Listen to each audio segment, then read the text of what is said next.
goes right into Zingerman's. And just quickly to say that the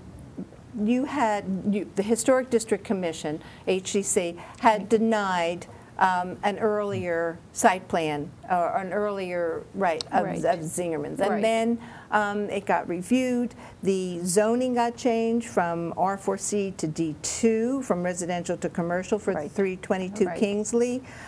Planning Commission, once again, and council approved the site plan. And then it was up to the Historic District Commission.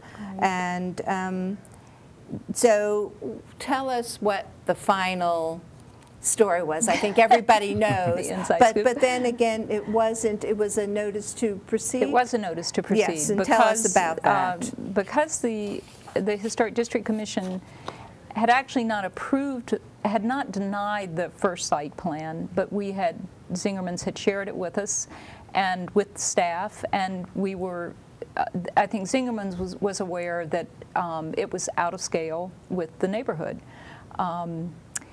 But the house was the house that has been we've given permission to demolish. At that point was still in a residential neighborhood. It was not commercial, and so and we still thought there was some historic fabric that, because it was that could possibly be restored.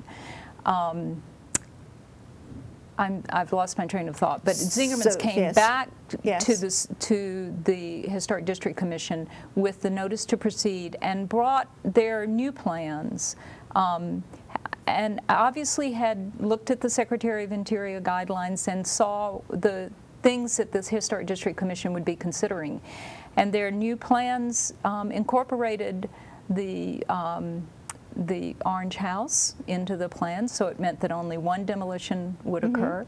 It fit the massing and the scale of the building fit much better into the neighborhood, and it was, I think, a very happy compromise. Zingerman's needs, I think, were met, and the Historic District Commission could give this notice to proceed based on the benefit to the community, based on the fact that it fit nicely into a historic neighborhood.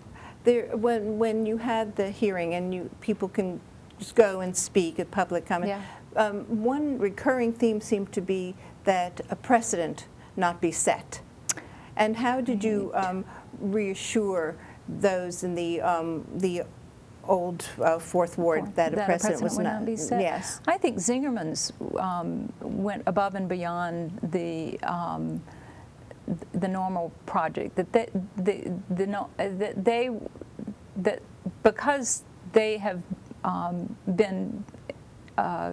they've benefited the community in so many ways, and we continue to do that at that site as well as at other sites in town.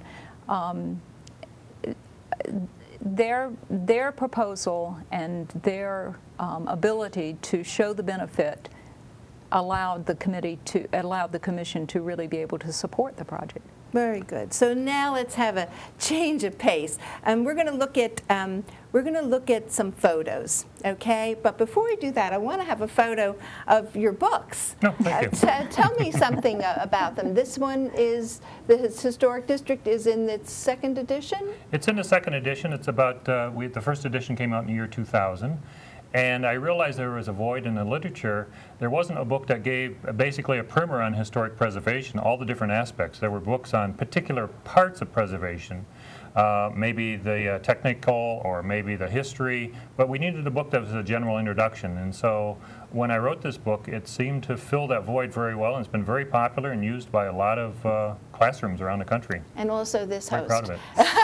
Thank you. I had to, because it's very clearly written. I mean, I could go to a section, I could find out information and understand it, as opposed to having to go through the whole book. I could go to sections that really were very helpful, which I thought was very helpful.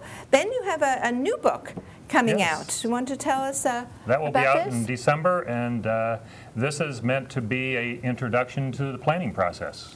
Planning and Community Development, a guide for the 21st century.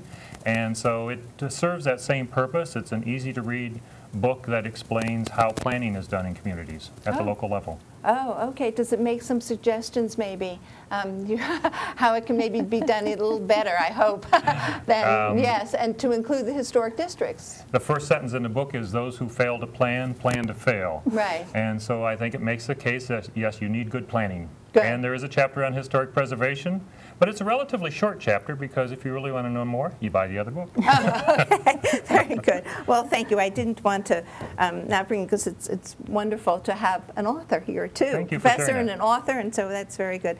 So now, I want to thank you, Ellen, for touring, taking me around on some of the there are 14 historic districts, and we went to several of them.